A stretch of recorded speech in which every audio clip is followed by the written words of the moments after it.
It's not super spicy. It's good though. Yeah. It's like you hit the pineapple first and then the spice hits you. All right, you ready? Mm-hmm.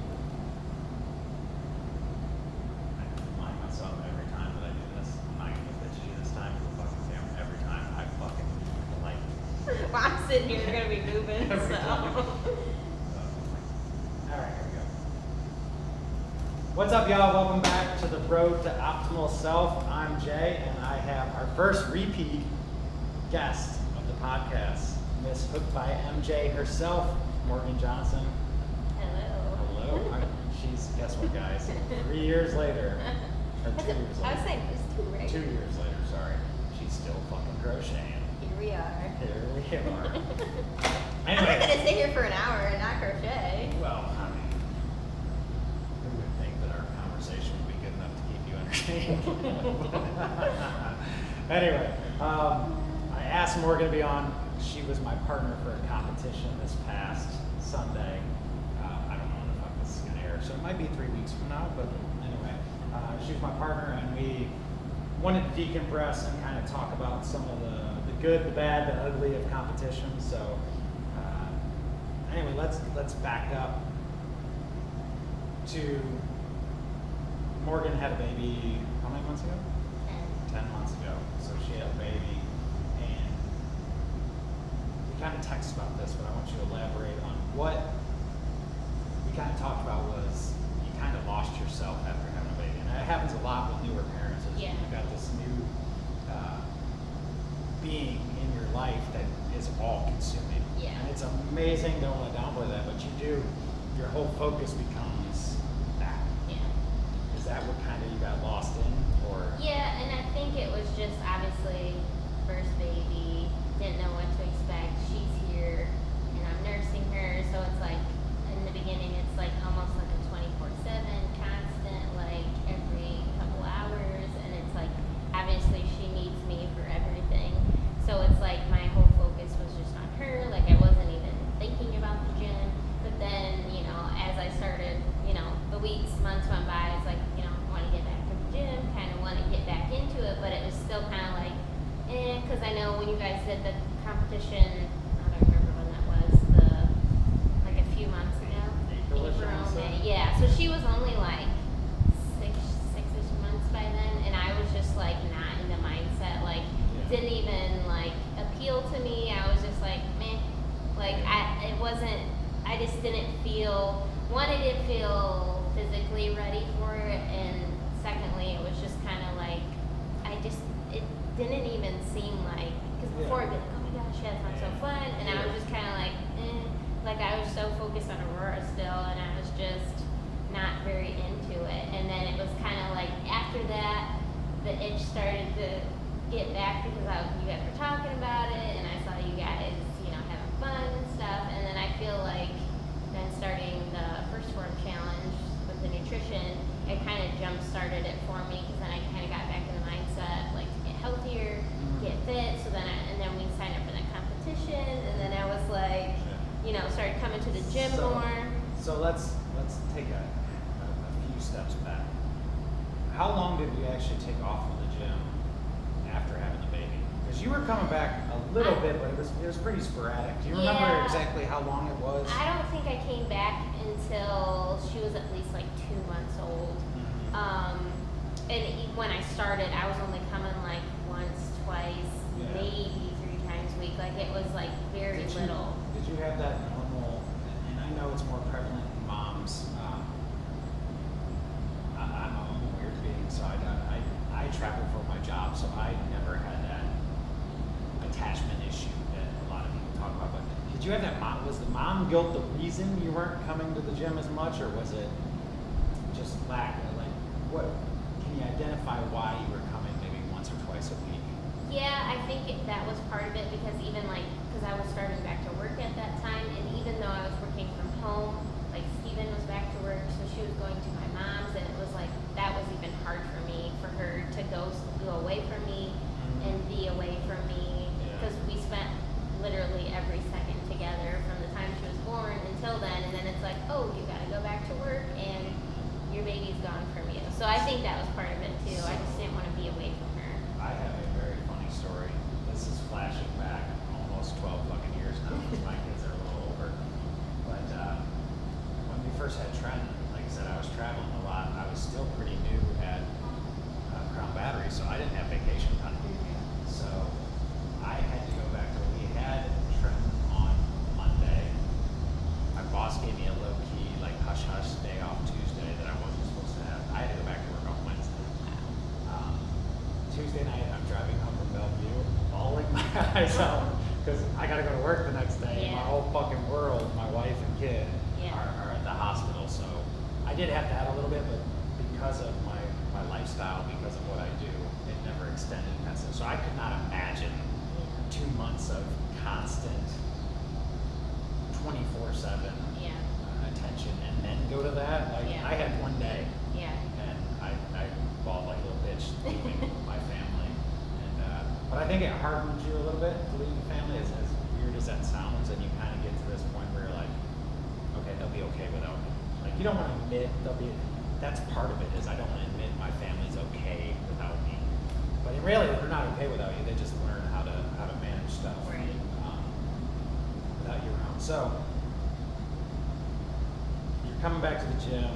I did that competition that you were speaking of. I went on this great tangent to our entire team that I was fucking done. Don't ask me to do any more competitions.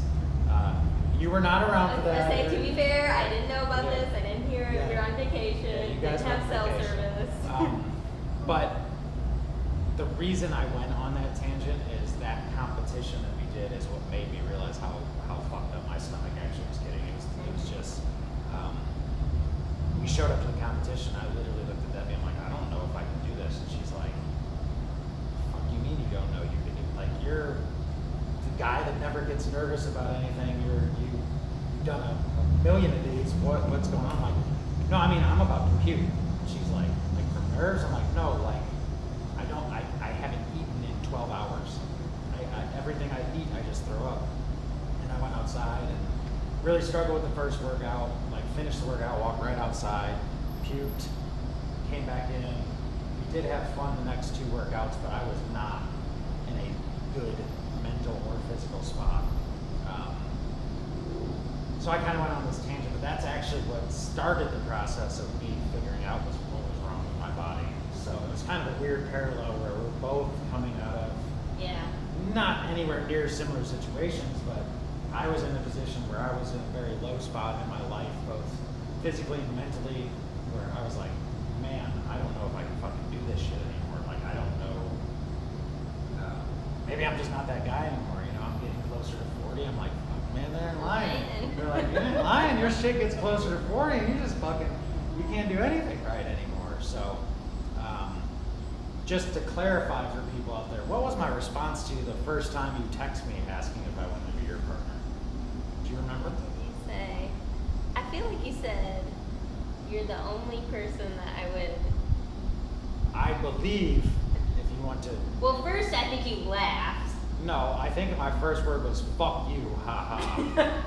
And then I put ... and I'm like, damn it, Morgan, you're one of the only ones that can probably get me to do this. But I did not say yes. Contrary to what people might believe, I did not say yes. You right didn't, but we all did. So why don't we skip to the part where you actually, I'm pretty sure every single motherfucker in the gym knew the exact moment where I committed to doing it. Yeah. So we have this group message. And I don't even know what started. Did someone share one of the workouts? Yeah, I don't remember. It was Colin, I remember that. It was Colin or Meg. Yeah, maybe it was. Yeah, because I think it was about the assault bike and the rope. Because I don't think we had signed. Obviously, we hadn't signed up yet. But they released one of the workouts or posted about it or something. I don't even remember. They posted something about it. Yeah. And I was a smart ass in the group, and I said, I'm happy I'm not doing it or something. What was your response to that?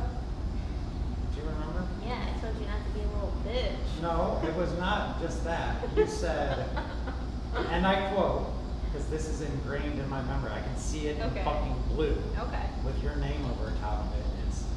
It went something like this. It said, Jay, I thought you were a BMF, not a bitch. Oh yeah, And I was that like, was a great line. And I was like, before I could even say fuck, Cassandra goes, welcome to the comp, Jay. Someone else, She like, knew. 3 other She people knew. commented, and Scott had commented, and I'm like, fuck. And even Debbie, like, Because I think you had said right before that something about being a BMF, and I was, I did. and so then I was like, well, I thought you were a BMF, not a bitch. Yeah, so Morgan knew, and my exact response, if you recall, was, people, that's a lesson on how to play me, because everybody knew I'm not gonna take that shit. Yeah. But anyway, so we're both going through hard shit, much different levels of hard, different spaces, not even comparable, but I kind of figure out what's going on in my gut, and I start 75 hard, and I start a very strict diet to try and get my stuff around. It wasn't right away, because 75 hard Yeah, you were. was not lining up with the first Phorm challenge. I was with first Phorm at this point. Like, people didn't know I was, but I had. I feel like you were close to like a month in before we even started the. Yeah, it was something like that. Yeah. But we had, because I finished my 8-week challenge like 2 weeks ago for my first Phorm, technically 56 days in the app. Okay. But I was with them, but I had not announced it. So how did I don't remember how we got approached or how we had the conversation about the actual first Phorm challenge. It was kind of lit the fire behind you. Yeah. Well, I know because you had already announced it at the gym and stuff, and I was kind of like, I kind of brushed it off because I was like, I kind of used the excuse, well, I'm still nursing her, and I don't feel like tracking, and like, you know, just making excuses, essentially. And then you actually, like, texted me about it and was just asking, like, can this be good for you, you know, since we were talking about competition and stuff, so then, you know, it kind of, like, got me thinking, and... Well, I do remember us having a conversation about the medical things that we need to worry about if you were tracking your food Yeah. and things like that. We Yeah. won't get into that on here, but we were having it, and I remember that conversation vividly about like what we needed to be watching for because you were nursing and those things. But what actually put it through where you're like, fuck it, I'm trying? I think you just asking me to do it because you're like, you know, we can make it work with, because I think I was just making an excuse, like, I can't do it because of X, Y, and Z. But you're like, we can adjust it, it's Yeah, fine. yeah. So then I'm like, okay, let's Yeah. try it. And you know, I was like, I'll just eat more if I need to, or adjust it if it's not working out. And Well, it's funny to me, and this for anybody listening to this or anybody that uses the same excuse. One of the funniest parts of our conversation, and you might not find this to be funny, but I'm a fucking asshole, so I found it funniest.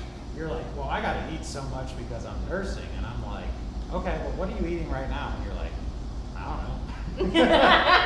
that's so true. I wasn't tracking or anything. And I'm like, I was just like, I'm trying to politely, but I've known you long enough. I'm sure I wasn't as polite as I think I was, but I'm sitting here going, what the fuck are you talking? If you're not tracking, what the fuck do you mean? I just eat when I'm hungry, Yeah, okay? I'm like, how is this any different? We're just gonna put it into a system and actually track it. And you I were was like, just being.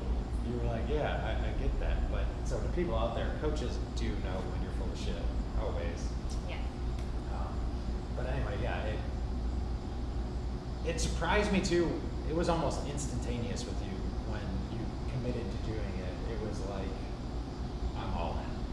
That's like the kind of person I am though. Like if I'm gonna do something, like I'm gonna try the best I can and I'm gonna put all into it and I'm gonna do it. So I'm not gonna sign up for a challenge and then just half-ass it, you Yeah. know, so.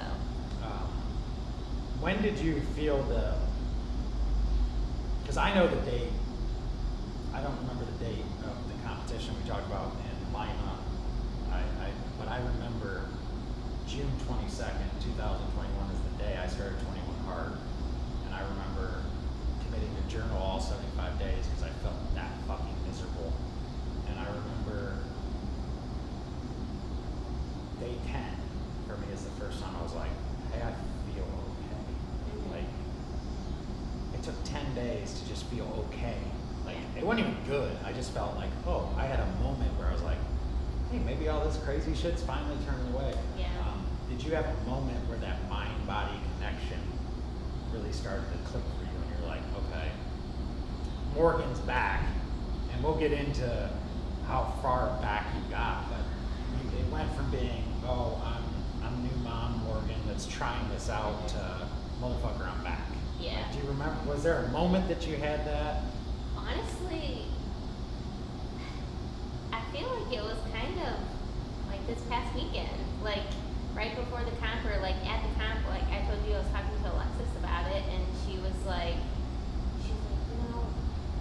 I think you're more fit and healthier now than you were before you even got pregnant and had her. And I was just like, no, because I kept telling everybody at the gym, I'm like, I feel like I'm getting back, but I'm like, I don't feel like I'm back yet. And they're all like, well, I think you are. And I'm like, I just kind of brushed it off because I'm like, I don't think so. And then talking with her over the weekend, it was kind of like, maybe kind of think about it more. And I was like, then we did the comp, and I realized like how good I performance-wise did better than I thought, and just was thinking about it more. And I kind of actually went back and looked at pictures like before I even got pregnant, and I was like, well, shit, she was right. Yeah. So there was no before the comp. You never had that, like, and I'm not saying I'm back. I guess that was a bad way of wording it. When did you feel like, hey, I'm on the path? Like I'm on that. Like I said, for me, it was day 10. I first got the first, like, I'm feeling okay. Day 17, I was like, ooh. And I remember day 24 is when I looked at Debbie and I said, I'm finishing this motherfucker. Yeah.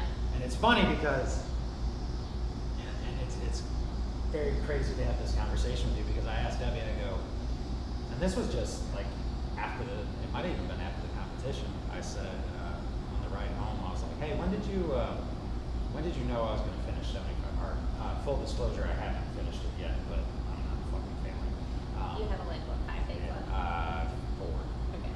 Well, technically 3, because today's pretty much almost over. But she told me the day I said I was going to do it, and I was like, what? How the fuck does that make sense? She goes, literally, we had a barbecue like day 3, and one of my friends was like, watch, I'm gonna get Jay to drink, and she's like, you have 0 fucking chance.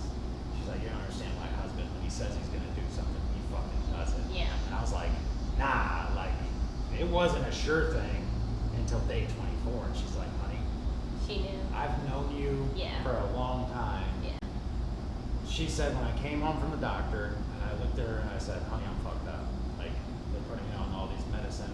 And I personally feel all of my gut issues are from my years of not abusing, but you can't take pain pills for 15 fucking years and not fuck something up. Yeah. So I was stressed, like I told you, babe, like, this is my fucking life now. I fucked my body up. You're stuck with me. And she's like, she heard that in my voice, like that fire had been lit. Like, I felt sorry for myself. And, Debbie gave me that tough love. She said, hey, motherfucker, you're supposed to be a BMF. Like, do something about it. And Tyler Young, who didn't make it one day of 75 hard, challenged me to 75 hard. And when I told her I was starting the next day, no plan, no fucking groceries ordered, no nothing. Oh, man. I just said, I'm going for it. She said in that moment, she saw the look in my eye. And a lot of people here, Sunday was the first time they saw that version of me, but that day she said she saw me. Yeah. And I was like, interesting. Yeah.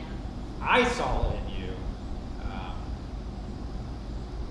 a couple times, but the time I really saw it in you was me and you were having a conversation, and we were working on bar muscle ups. And I asked you afterwards, I said, what did we learn today? And you said, so I could fucking do a bar muscle up. Yeah. And I was like, there, boom, right there. Yeah. Like that moment, I was like, she's back. Like, even though you had little glimpses, that confidence level that, hey, I'd agree with that. For sure. I'm here. And it was like a week, it was the week of the competition. Yeah. So, but that was probably the moment where I was like, okay. And I mean, I'd seen the signs, I'd seen the transformation, I'd seen everything leading up to that, but that was the mind moment. Like, the body was there, the mind had to follow. And that's what I meant by that connection. That was the moment where I was like, oh, okay. Like, we're back to what we expected to have happen. So we get to Sunday. What, it's interesting for me because I coached pretty much all morning. but we have such a cool team. Everybody was there. So what's it like? Did you watching our other teams compete? Is that relaxing for you? Is it stressful for you? Because I feel like I just show up and I'm stressed for the whole hour and a half that they go, and then I'm like, fuck, now I'm having a like adrenaline dump, and now I got to get ready to go myself. Yeah. And a lot of people don't realize how hard that is to coach and then compete as well. Mm-hmm. But I feel like our team's a lot different, where we're all kind of coaches of each other. I obviously am the coach. Debbie is one of the coaches, but I feel like we're also invested in everybody. Yeah. That, I mean, you, not a coach, showed up at 8:30 in the morning, and we didn't compete till 2:30 because we had a team going at 8:30. So what's that like not having to be there? Like, what's your mentality watching all these people? Are you just trying to support? Or are you just trying to relax? Like, what's that? Well, it was like not having to be there, but like I felt like I needed to be there because obviously I wanted to support them and watch them, and you know, even though I'm not like an official coach, like I love like being there and like cheering them on or coaching them from the sidelines kind of thing. So I wanted to be there to support them and everything, but at the same time I was like, man, I gotta wake up 2:30, and I was like, the anxiety was building like the whole day for me because I'm like, I've been here since 8 in the morning, and we've got how many hours until we get home? Yeah, it's so weird. I found it was very difficult for the first 3 teams because they're all going at the same time. So you had Courtney and Trina are on one side of the gym. They're on workout 4. Lex and Carrie are on workout 2. And then on the complete other side of the gym, you got Selena, who's never competed before, and she's having her little anxiety moment. So I feel like I got to be there for her. And Ashley are getting ready to start. So it's like you're running around with a chicken with your head cut off. Yeah, and that was the thing too. I was like bouncing back and forth, trying to, you know, go back and forth between them because I wanted to see them all. But, and I don't want to take away from anybody's, we all performed admirably Sunday, but there's a couple of standouts to me that really, moment-wise, I'm not saying performance-wise, but moment-wise, Selena had a moment in, I believe it was the rowing workout, because that's the picture that Lex sent me, so I'm assuming it's the rowing workout where she had been doing real good, and then you just saw her confidence like zapped. And I don't even remember what I said to her. Like I just blacked out and had a conversation with her, and she picked it the fuck back up, and it was amazing. But that was one of those moments where I was like, okay, that was moment 1 for me, or person 1 that really stepped up and had it fun. And then it was odd because then you had Colin and Meg go, and everybody was able to watch. Yeah, that was cool. Because we're all done, or they were the only ones going at the same time. And Colin fucking brought it. Oh my god. Colin went ham on. I felt like at the end of each workout, it was like he was the one that was at the end each time. So then he was like sprinting to get the last little bit in, and he was literally killing himself. It was amazing. He was bringing it each time, and then I remember looking at Meg as Colin was finishing.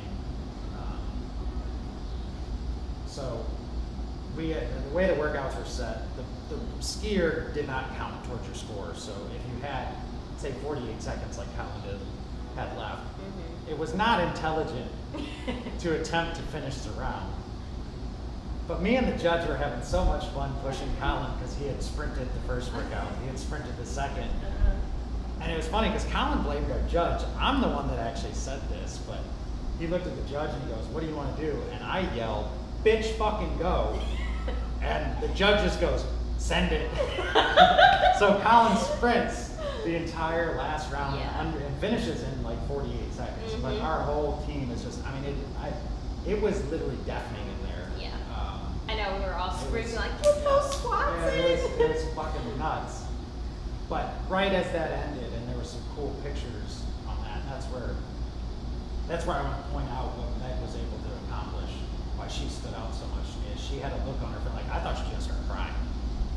And she was like, "He's just killing it, and I'm doing nothing but being along for the ride." And I'm like, "Bitch, look, you're lifting heavy ass weight. You're doing awesome. Yeah. stop getting in your own head. You'll have your own moment. You just gotta trust and believe that at some point it's your fucking time to shine.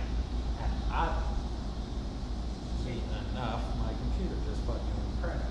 Oh no. Oh. Are we gonna lose that? I will hopefully be able to pull from right there. But anyway, Meg, or Colin so wrecked he couldn't even finish the row. Like, I don't know if you saw his rowing on the last workout. He was struggling to pull 600 calorie an hour. Oh, I didn't pay attention to that, yeah. It was bad. So Meg's like having her moment. I start giving her a pep talk. I'm like, oh, here's your chance. Meg starts pulling like 1,200, 1,300 calorie an hour. She starts fucking crushing that workout. So she went from a very big self-doubt portion of time, and she pulled it together, and that really stood out as just awesome. Yeah. Because it's like, in my opinion, competition's not. It's not just about winning or losing. Yes, I'm a fucking competitor. I want to win. Yeah. Make no mistake about it. But I also, and this is going to sound very rude to some people, but if you're the one showing up to every scale competition and you're winning and you don't bump up to RX, what the fuck are you doing? Like, what is your point of being the best of the beginner exercisers? Yeah. Like, and I'm not trying to disrespect anybody or anything like that, but at some point, if you want to keep competing, and I had this pep talk with some of our team at 5 o'clock, if you want to keep competing, you can't ignore the EMOMs and toe to bar. You can't ignore the things that suck. You can't say, I don't like lifting heavy. Motherfucker, that's not competing. Yeah. Like, you can't keep doing these things and expect to keep competing, because the whole point of competition is finding out who the fuck you are. So in that moment, when the world seems to be closing in on Meg, she's like literally almost on the verge of tears. To pull her shit together and then fucking crush the road. Yeah. The very next workout was just, to me, that's so fucking inspiring that it's like, that had me jacked up, and I'm like, Yeah. they finished 11:30. I'm like, fuck, we gotta wait until 2:30. we gotta wait until 2:30 to fucking go ourselves. Trying to work the computer at the same time. Is it coming back on? It is. I just typed the password in, but that to me was one of the coolest parts of the competition, was just Megan realizing who the fuck she was in that moment. Because it would have been very easy to just shut down and go through the motions and be like, well, Colin crushed it and I was just. But she did crush it No, before that. make so, no mistake about yeah. it. Make no mistake about it. She was amazing the entire fucking competition. It was just a matter of, we're back on this, but I think I lost the whole first half, so I will sync it with that. But anyway, she did much better than she gave herself credit with. Yeah. I just think it's when your partner's the one crushing the last, Yeah. and everybody was going crazy. Yeah. You know, Colin had 10 seconds on the air runner and just, I mean, he Just went hammered nuts. it. It's hard to bounce back and realize, hey, I'm part of this team too. Like, I'm not the only one that, he's not the only one, or if it's, we're looking at us, Yeah. you're not the only one crushing it. I'm part of this too, because it takes two to do this stuff. No team, I don't care who you are, is won by an individual's performance. It just doesn't happen that way. It's won by the combination of the two. And in that moment, like I said, I almost black out when I coach. I don't know what the fuck I said to her. I'm sure it was not the cleanest language. But it worked. But it worked. And what's awesome about those two stories is Lex is like, I don't even know how to word it, but she just has a way of catching those moments. She's very perceptive to what's going on at the gym. She Like, is. she's, Like, because when we were all standing there cheering, she, like, knew, like, oh, this is happening. I got to catch this. And it was just like. And I remember I was driving to lunch, and I remember going, fuck, did anybody get pictures of me? And the first person that popped in my head was Lex. I'm like, hey, by chance did you get? And she goes, I got them, we're good. Yeah. And then she sends me all these, I'm like, that's awesome. Yeah. So Lex was awesome there too. But she's also perceptive enough, I don't know how I want to get into this, but she's also perceptive enough that I have some relationships with people there that aren't so solid because of history, and I disappeared to go. I don't even know what I did. I think You went upstairs. I went upstairs to check my phone because I had some first form stuff I had to get done, or 75 hard. I don't know, but I went upstairs to eat and make sure I was good to go. I was tending to a very sore knee that now that we're past it, I can complain about. I didn't even know if I was going to be able to squat. Yeah. You actually witnessed my warm-up squat. Yeah, I was like, oh boy. Yeah. But she sent someone looking for me to make sure that I wasn't getting into trouble. So Lex is very in tune with some of the stuff we got going on. But anyway, we start warming up for our competition, and I didn't notice your anxiety because I was struggling with my knee so bad. I'm going, man, I kept looking at Scott. I'm like, I don't know what I got today, dude. And he's like, what do you mean? And Scott's one of those guys that understands when I complain about stuff, I don't want it to be made as an excuse. So I felt like I could tell him, but I really didn't want you to know. And you just happened to walk up when I was having the conversation. I'm like, oh, fuck, now Morgan knows. Now we're in trouble. But my right knee was very, very swollen and tender. And I've been having some issues, so I'm like, I gotta squat and see. I wrapped it up with a voodoo floss, and I'm like, I gotta see what this is like. And I don't even think I made even close to parallel the first time I squat. I was like, oh, it looked rough, and I was like, there is no weight, so what the hell is he gonna do? I was like, shit. And I remember just looking at you, I'm like, don't worry, I'll be fine. Adrenaline's a mother. I don't remember exactly what I said, but I was basically like, adrenaline's a motherfucker. This won't be an excuse. I'll figure it out. I might have to go lighter weight than I wanted to. Yeah. But I would figure it out. Anyway, you're like, hey, what time do you want to go warm up? And I was like, warm up? Like, I came up at like 1:15 to get my shoes and start warming up, and you're like, I'm like, you still got an hour and 15 minutes. Let's settle down. But it was in that moment that we had started warming up. We had done our, like, you did a little bit on the air runner, and I think you did some squat warm up that I did not do. And I was standing there talking to Steven. I'm like, Morgan's like really either amped up or she's nervous as fuck. Second one. I'm like, I don't know what it is, and I'm like, I don't like, you've competed several times, so I was like, what's going on, man? And he's like, I don't know. I'm like, I hope it's not like, I know what it's like, and I think Carrie Miley appreciates this, but Carrie's got the same style of personality that I do, where we know we're going to get extra eyes on us because there are people that would love to see us fail. That motivates me. I'm like, is she getting nervous because there's going to be a lot of extra eyes? And I don't think even you realize going in, I know Megan's the one that pointed out just how many people literally just glare at me the entirety of me working out. And I didn't even think about that at all. It wasn't that at all. I was just like, I think it was a combination of I hadn't done one. You know, it was my first one back from, you know, being pregnant, giving birth, and then... It's your first one since Joe P's conversation? No, I did snowball games. Oh, that's right. That was literally... No, that was before. Oh, no, it wasn't. No, because that was right before I got pregnant. It was February 2020. Yeah. So it's been 18 months, roughly. Yeah. So I think it was a combination of hadn't competed in a long time, and that we were doing RX, and I just started losing my shit. Like, didn't feel like I could hang with, you know, the other girls. Didn't feel like, I kind of felt like, you know, they talk about like imposter syndrome and stuff. Like, that's how I was feeling. Like, because I'm like, I should be in the scale division. I feel like I'm not. I think that was the biggest thing that was bothering me. I was just so anxious that I wasn't gonna like be able to hang. Yeah, I know.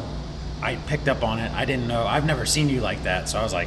That's literally the most I've ever been anxious for a competition, I think, which is weird because I've done like 4 or 5 other ones. I remember I was looking at... I don't remember who the fuck was standing next to me. It was someone that knows I struggle with anxiety, and it might have actually been Lex. I don't know. Lex might have been with you. It was either Lex or Meg. And I was like...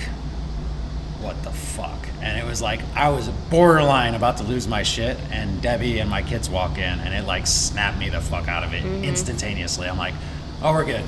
I'm good now. And Debbie's like, how you doing? I'm like, I was about to lose my shit, but now that you're here, I think that's when I was warming normal. up my squat. It was. I was like across the room from you. I didn't even see you. Yeah, it was one of those like. It was Meg that was standing next to me because Lex came up to me. She goes, "Where?" I'm like, She "Where?" came to me. I'm like, "Where the fuck is Morgan?" Yeah. I'm like, she was freaking out a minute ago. She's not here. I'm like, am I gonna have a partner to take the floor with? Like, where the fuck is she? And everybody was looking for you. And Meg was standing next to me, and she goes, "Are you okay?" And I'm like, "Oh shit!" Like I was that borderline. But I remember looking over and I see a Cleveland hat, and I'm like, "Damn, Trent has it. Fuck, that's my kid." Yeah. You know. And they just came up and gave me a big hug, and I was like. Okay, that caught me off guard because they did not want to be there. Again, I'm not going to get into all the other stuff, but I didn't really want to be there, so Debbie really didn't have to be there. So for her to show up, I was like, okay, I have everything I need around there. At what point did it switch from anxious energy to, hey, we're about to do the damn thing? I don't think it switched till we were actually doing the workout because even when we started, I was kind of like still, and then I think I started to relax as the first workout was going on, and I realized, okay, like you're doing it, just do it. It's like at that point, and it kind of took over. Yeah, you're in it, and that first workout though, I don't know if we just went hard as fuck or you had an adrenaline dump, but your body language about halfway through that one, I was like, uh-oh. By the way, I need to back up a little bit. Did Steven tell you what I said before the competition? Regarding? Steven goes, he was asking me, he goes, what's the goal here? And I'm like, what do you mean what's the goal? He's like, what would you consider this? Like, yeah, he didn't tell me about this. He's like, what's the goal? It was me, Steven, and I don't remember who else was there. And I said, I literally only care about Morgan's attempt for the bar muscle up. I said, if I row the entire workout, I'll be fucking shocked. And he's like, you're just going to quit the fucking workout? I'm like, you don't understand. I don't give a fuck about scores. Like, I don't care. And he's like, and everybody laughs and they're like, yeah, whatever. You're going to quit the fucking workout. Spoiler alert, I quit the fucking workout. Like,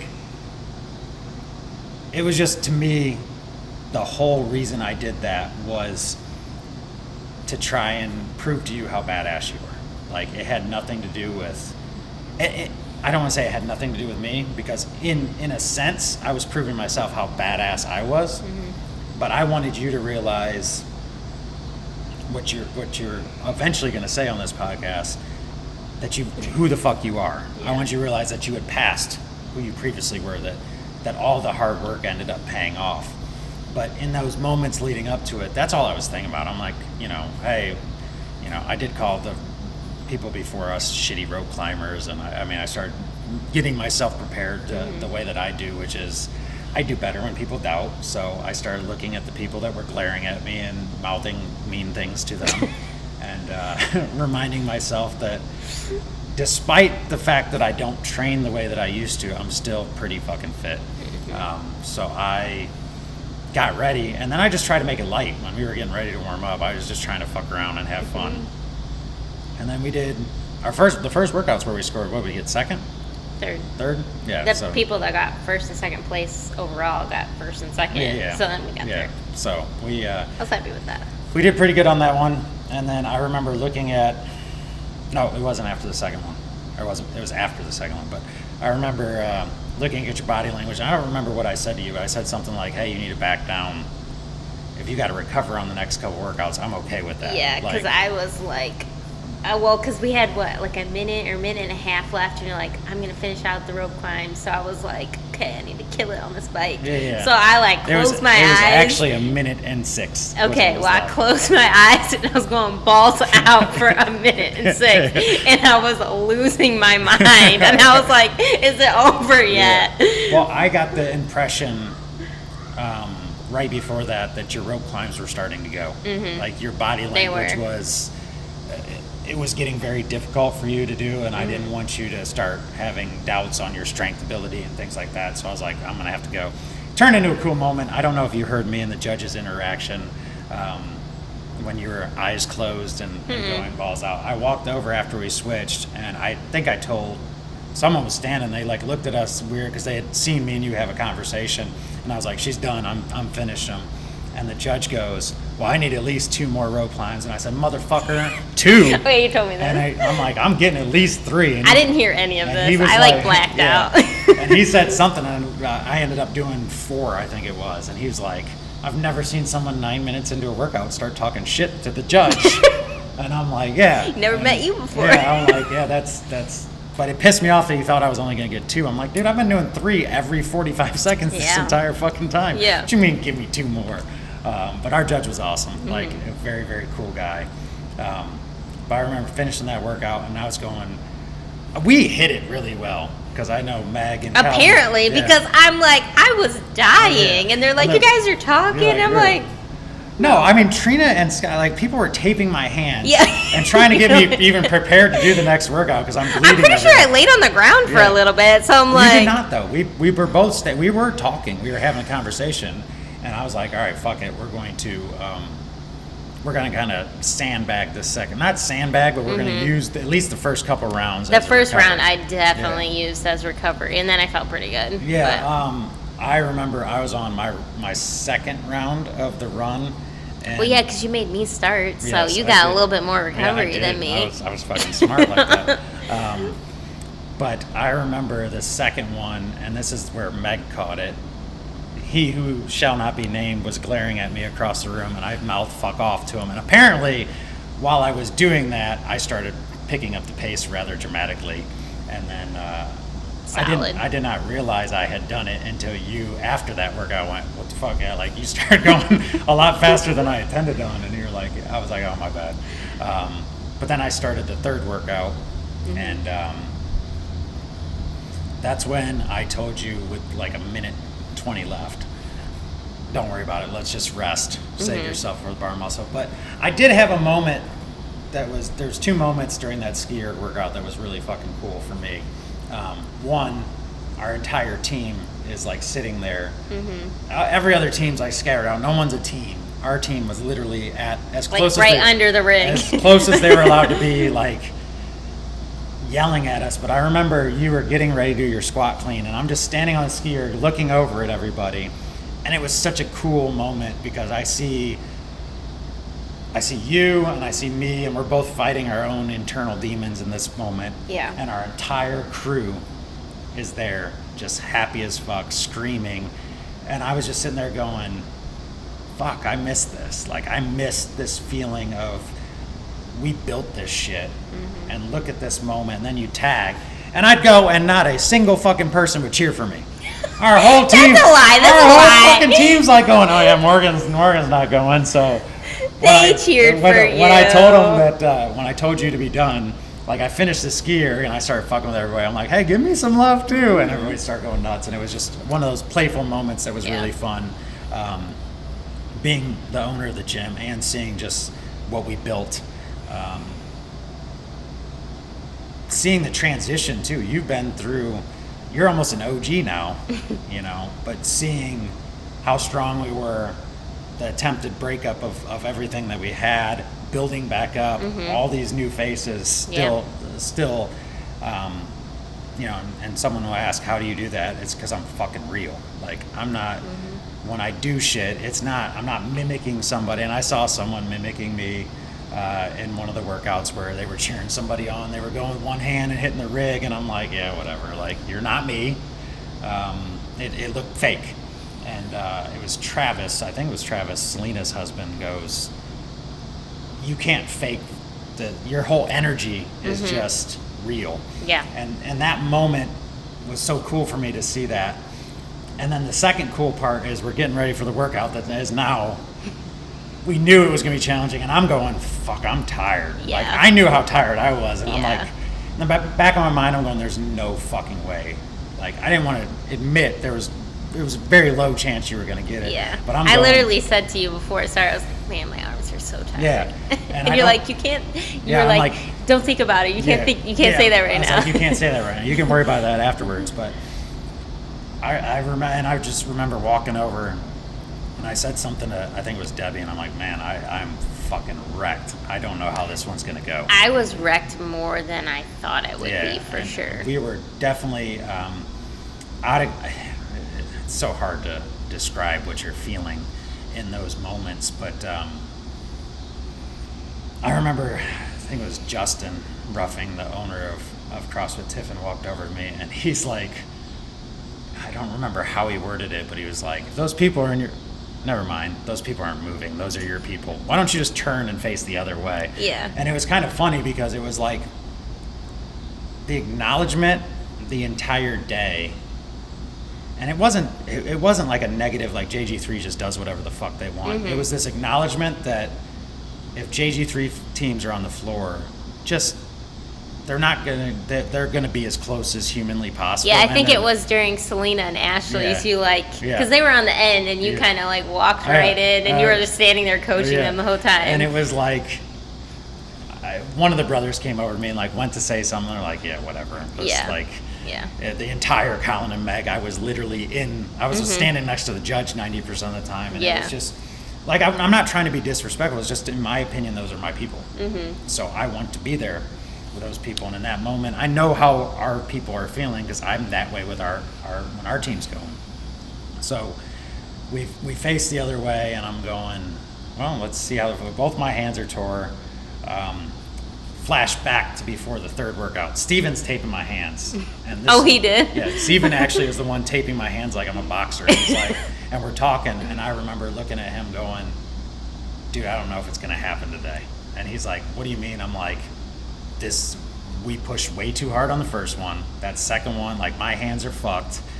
I'm trying to keep my energy up, but it's because we had talked, the only way you weren't going to get a bar muscle up is if you had an adrenaline dump or we fucked up early on and went way too hard. And it was before the third workout, I go, if we don't play this really smart on this workout, it's going to be really hard. And he goes, dude, don't worry about it right now. Like, you guys, no matter what you say, we all knew this was going to happen. As soon as 3, 2, 1 happens, and I even told him, like, we're going to sandbag the fuck out of the ski erg one. And we did not sandbag it. We went, it's just not our nature. Yeah, we're like, it's like, fuck it, I'm going. I had told you I was switching to 135 because of my knee. And but you didn't. Without warming up, without anything, I ended up going 155. Yeah. And I just, it's amazing to me. The only thing I'm going to say about my personal performance before we get to the whole last workout with you, I was having this conversation with Debbie and Scott. And I think it might have been Colin too, but it was amazing to those that saw just how rough a shape I was in before the workout, how at 3, 2, 1 go, you would have never known that I was injured going into that workout. Yeah. Like, you would have never known my knee was bugging me. I'm not saying this as an excuse because we fucking crushed it. Like, the knee had nothing to do with I think performance. we got 5th on that one. Yeah, and it was like, it's funny how much my mental toughness came back from this. Like, flashback to that competition at Little City Fitness. I couldn't even push on an assault bike for 9 calories because I was gagging and about to throw up. I suffer through 9 thrusters. I do 9 pull-ups and I run outside and puke. And it was not from exertion. It was from not feeling well. Yeah. So flash forward to what we did, being a little beat up, being 69 days into 75 hard, not feeling the greatest, all this energy, mixture of good, bad, neutral energy. It was just, in that moment I was like, you know what? For being fucked up as I was, I really brought it. And that's what made me go, even though I joked afterwards, which, by the way, I'm not joking. I'm fucking retired, people. He's not. I'm fucking retired. He's not. But even though I joke about being retired, it's like, that was one of the moments where I was like, I didn't even really train that hard for this shit. You know what I mean? Like, I train a little bit, but it's not like I train like I used to. And I still am able to turn my brain off and just fucking trust my body. Yep. And it performs. But anyway, we get to the 4th workout. What was your mindset like? Because I know what I was feeling about myself and your chances in that moment. What were your initial thoughts? Like, in that 5-minute window before we start that workout, was it positive? I know your initial thought was my arms hurt, and I told you can't say that right now. Yeah, I was definitely tired, but I think I was still pumped up enough that I was like, I want to get this, I can do it, but I knew I was really gassed and really tired. So I think there was definitely some doubt in there, which that's not a good thing. But I mean, I went into it still trying. It's not like I gave up or didn't because I know you said to me, if there gets to a point where you don't want to do anymore, just let me know and you can stick on the row or whatever. And I never got to that point. I wanted to keep trying because I wanted to hit it. I pretty much threw that out the window when I got us. I don't know. Did they officially disqualify us? Oh, I don't know. Did we get a score? I know we got last place. So yeah. But I mean, I didn't know if they were dicks on that workout. If they just disqualified. I don't think so. I think that there was still a score. It just had 11th because our row was like we stopped after like well, not even 5. Was it 5 minutes? I don't even know. I wish someone got a video of the moment I quit rowing, and if you didn't know that was that moment. Like, I knew it was that moment because it was the closest you came, and you see me actually jump off the rower. Oh yeah, I saw that. Like, in the that corner video. of that video. That's the moment I quit. Yeah. Because I remember I looked at the judge. I go, "Fuck the rower!" Like, this is happening. Yeah, that was a cool video to see you jump up, and then even the judge too. He was getting into it. Well, and that was really cool. If you look in the background of that too, what was really cool is the CrossFit Tiffin owners. They stopped worrying about the competition. Yeah. The entire gym's eyes were on our thing. Yeah. And that was really cool. But I remember, from my perspective, I'm like, all right, just give her. I did not want you to burn out on the row. Mm-hmm. So I was kind of talking to you while I was doing my muscle ups to slow your row down, not slow your roll. But I remember doing the first muscle up, and my hands were like, "Oh, this isn't a good idea." And I'm like, "Well, okay, we're gonna do 5 and switch." Yeah. And I was so fucking sweaty, and I'm joking around, and trying to keep it light. And I had told the judge beforehand, like, dude, there's a high probability I give up on the rower. And he's like, huh? And I'm like, people can't grasp when I say shit like that it's like, I'm not joking. Like, he's like, oh, okay. And I'm like, yeah, whatever. But so the first round, I'm going to level with you. Your first 2 attempts were probably your worst 2 attempts. Yeah. And I thought there was no way you were going to even get close. So I was rowing your first round. What was going through your mind on the first couple of attempts? Because those were really, they look, body language wise, they looked like you were trying to convince yourself that you had it in you, but you really didn't believe. I think it was a combination of still being tired. I hadn't practiced since Tuesday because I ripped my hand and I was just trying to nurse. By the way, people that complain about ripping their hands are little bitches. And then the people that make fun of them rip their hands even worse and complain about it even worse. And it hurts really bad. It's called karma, people. Yeah, and it's a real. bitch. It's bad. But yeah, so I was trying so hard to nurse that back to not have it completely destroyed by the time the comp came. So I hadn't really done any rig work. So I think a lot of it was just nerves and just okay, I need to remember what I need to do. And I think those first couple ones was just kind of flushing out almost like practice, I guess. When you came close, and this is again my perspective, I'd be curious where you feel in this. There's a moment, I believe I was still rowing at this point, but I was, like I said, I really, A, my hands hurt, B, I was not out to prove how many bar muscle ups I could do.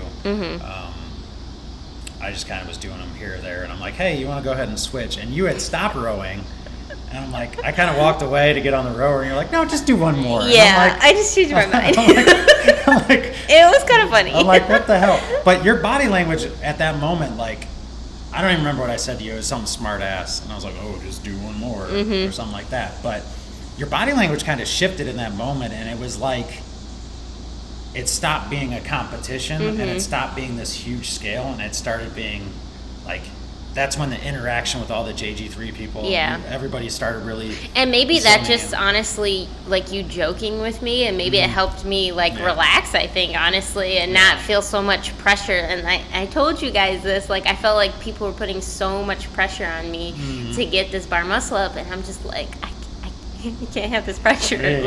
So I think with you joking and laughing and us having that interaction, it kind of helped me relax. Well, it helped that the judge, I don't know if he was drinking water or something, but it sounded like he spit something out when that happened. And I'm like, this motherfucker is laughing at us having this conversation. I missed that part. And I'm not saying he was. It was just, I picture someone go, nah, she said that, and I'm going, okay.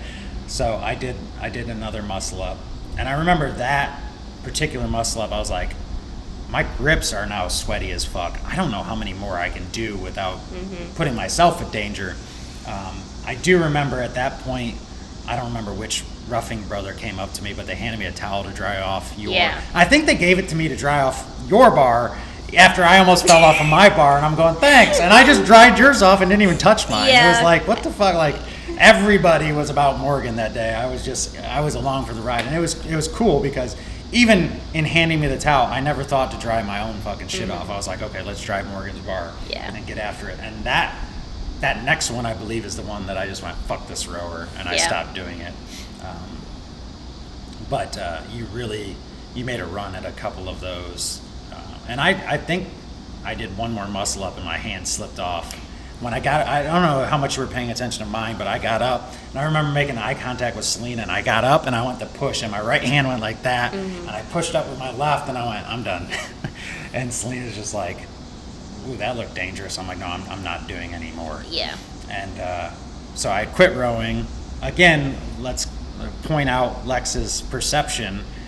Lex was smart enough to write down or look at the rower at how many calories were there, because I don't know, apparently people understand who I am, and she knew I was quitting. Yeah. And I'm not saying I was quitting. Yeah. People listening, I didn't quit the workout. I just didn't give a fuck about what our score was at that point. So after that muscle up, I'm like, I'm just a fucking spectator. So I just kind of chilled out and got with the crew and just enjoyed the last couple runs. And you made some really good runs at it. One of them I legit thought that was the one. I thought it was too. I like almost had it, and I just couldn't quite get my left arm over because I chicken winged the heck out of it. But it was just like I was falling, and I felt myself falling, and I was trying to lean, and I just couldn't get enough. All I wanted to do was grab your feet and help you, but I was like, I'm not allowed to touch her. But it was, you don't often say this, but in failing, you had the moment of the competition, in my opinion. The amount of people that came up to you, and even by proxy me, giving kudos after that was astounding. Both the Tiffin owners came up to me, they came up to you. They said something about me quitting the row, but I don't remember what it was. But a lot of people were just like, that. We've not seen that level of like team. Like, the people that don't understand the way that Debbie and I run this gym, like, you truly have to be part of the team to stay here. Like, that's who we are. Yeah, and I think that was honestly probably one of the coolest moments for me on Sunday. Just like, you know, I was literally looking at everybody as I'm trying to do a muscle up, go down for the burpee, and I stand up and they're just all in your face, like screaming at the top of your lungs. Literally screaming. Selena, I believe, and Megan had tears in their eyes. Yeah. Like it was really cool. It was such an authentic moment, but at the same time, it wasn't meant to be. But that's what's fun about what we do, is just because it wasn't meant to be that day doesn't mean it's not meant to be in the future. And I can tell you from the conversations I had with people at the competition, the conversations I've had with people after the competition, you inspired people to try hard. Like, there are people that will give it a go because of what I said earlier in this show. Being the best scaled athlete matters to a certain degree. If you've been doing this shit for several years and you're winning by every workout and you're winning by 200 points, fucking go RX. Because at some point, you're going to earn a lot more respect by being the person on the fringe of being there. And make no mistake about it, you're not on the fringe of being there. You didn't have one skill. In reality, finished third in the rope climb workout, finished fifth in the heavyweight workout. Don't know what the fuck we finished on the running one, but neither of us are strong runners, so I didn't really expect that one to be. It wasn't even the run, it was the devil's press clean and jerk thing that crushed us. But if you had the skill, we would have made a run at top 5 or podium, because of your fitness level. So even in failure, you prove something to yourself, which is, I'm on the verge of being that fucking good. And I don't care who the fuck finished on the podium. I would tell you, had you got a bar muscle up and we finished that workout, we would have been in that conversation. Because if you watched the way we moved and you watched the way we attacked the workouts, we were in that top tier. We just didn't get the last round. And maybe shame on me for fucking not finishing rowing, but who the fuck cares? I did not. Honestly, I thought it was pretty cool that it was more important for you to coach me in that moment than. And I want you to go back and ask Steven, and he will tell you 100% this is true. This was not made for the podcast. When he asked me before the event, the only thing I was worried about was you getting a bar muscle up. That was the competition. It was not some. That's why it was so easy to give up on the row. Is it was already in my head that what I did didn't matter. I had personal goals on the rope climb workout. I had personal goals through the whole thing, through the first 3 workouts to prove stuff to myself. The 4th workout was 100% going to be about you no matter what we did. And I lived it. So that was cool. But it was really cool. It was, I guess the point I'm trying to make is you're on that level. The people that finished second, people that finished first, I don't know what order they did. The bitch next to us, I'm sorry, I didn't mean to call her bitch, but that's just how I talk. I was not being derogatory. But the lady to our left, if we're staring at the back of the wall, I think they got squatted more than I did. I think they got first place. That bitch was fit. Yeah, she moved because they posted the podium pictures. I think they got first. Yeah. But the bitches that finished second and third were not any fitter than. And I mean, we know some of them, and we know for a fact they're not as fit as you are. But it doesn't matter. The point being, the whole purpose of this podcast is the road to your optimal self. You went from pre-pregnancy, you do a competition, you sent the pictures of that earlier. We thought you were pretty fit then. Yeah. You go, you have a baby, you get kind of in this mom mode, and you kind of, I don't remember how you worded it earlier, but you kind of lost yourself a little bit. Got in a funk. Got into a funk. You start tracking your nutrition, which is the foundation of your health anyway. Everything starts falling into place. And then you have this moment, and then you look at these pictures and you're like, God damn, I look better than I did pre-baby. I feel and I'm competing at a level as good as I was pre-baby 10 months after having a child. Like, that's pretty fucking cool. Yeah. Like, I don't know how else to word that. And I know you have had 1 bar muscle up in your life. But even in saying that, the person Sunday that competed with me would beat that bitch's ass. Like, again, I'm using derogatory language, but you know what I'm saying. Yeah. Like, your road, in saying that, the interesting thing about road to optimal self is it never ends, right?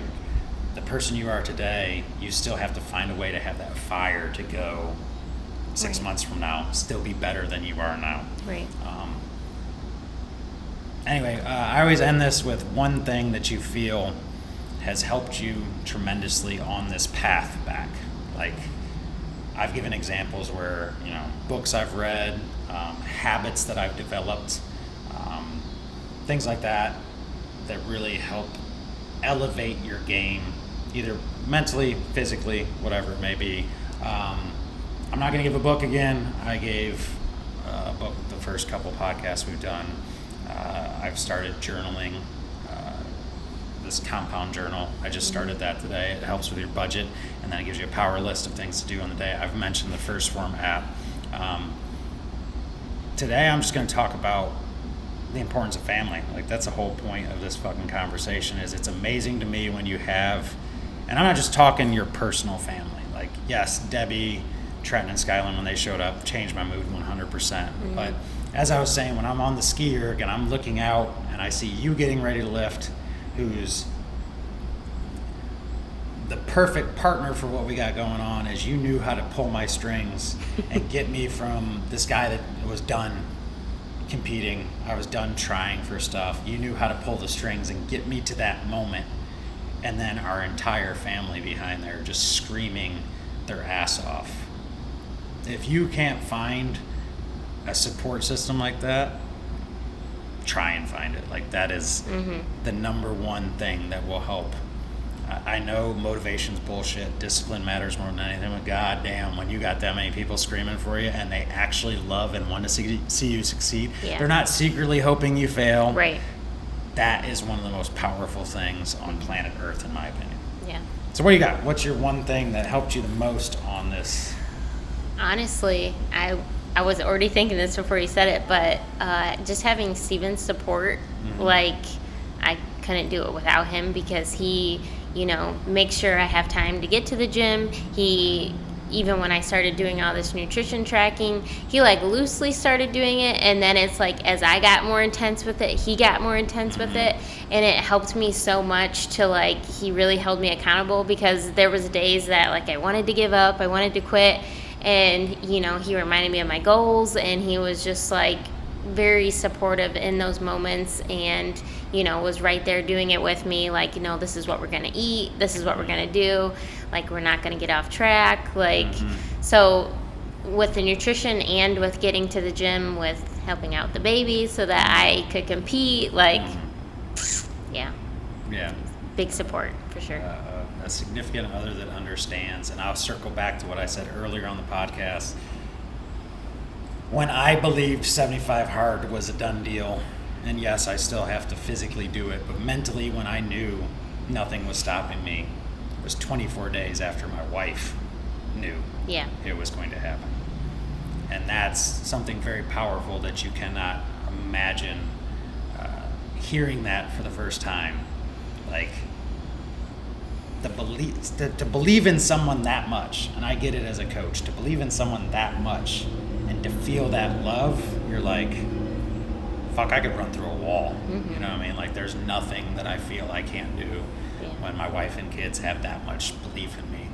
And keep in mind, success doesn't always mean you hit that end goal.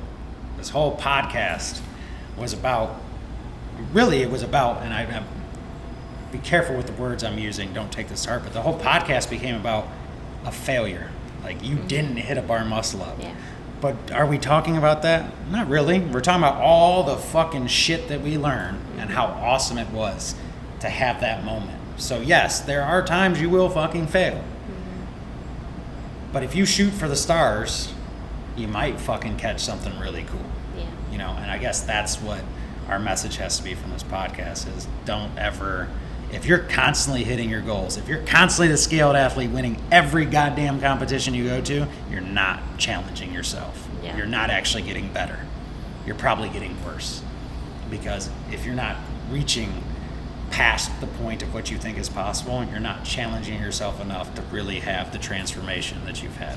And it was cool too, literally right after we got done with the workout, Steven came up to me, and the first thing he said, he's we're not even gonna talk about the muscle up. He's wasn't meant to be today, and he's look at what you just did. You just had a baby 10 months ago, and you just literally crushed that entire workout. So he's that's what we're gonna talk about, that's what we're gonna focus on. It was really cool. I don't remember exactly how he worded it, but no, and that's what matters. And then the part that a lot of people don't see is then 12 of us, I think a couple couldn't make it, but 90% of the people there went to eat together, and we didn't talk about the competition. A lot of you guys smashed really bad food. Me and Steven were good, and we ate within our parameters, but we all went and we had a great meal together, and we laughed, and we talked about what was next. Because when you're on the path to being the best version of yourself, you're never satisfied. You're Noah Olsen. I'm happy, but I'm still fucking hungry. And that's exactly what I think I was talking to Lex, and I was talking to you about it, and I told Steven, I was that just literally lit a fire under my ass and made me super hungry to keep killing it with my nutrition, keep killing it in the gym, and just keep working hard. So what's next? Or wait, no, I'm not asking what's next, because you'll somehow get my ass into a competition. What I meant to say is what's next. Yeah, I knew the answer to that one. I'm retired, motherfucker. You're not. Anyway, where can people find you on Instagram, Facebook, whatever? Where can people find you if they want to? Morgan Johnson on Facebook and Hooked by MJ on Instagram for all your crochet. I would just like to point out one thing before we sign off. She said she had to crochet to keep herself entertained. You stopped crocheting. I did. I got very into this podcast, so. I did my job. Anyway, this has been The Road to Optimal Self with Jay and Morgan. Boom. I'm going to split that into 2 parts because that was 42 minutes since the computer restarted. So that's going to just be part 2. Part 1 is going to be this one.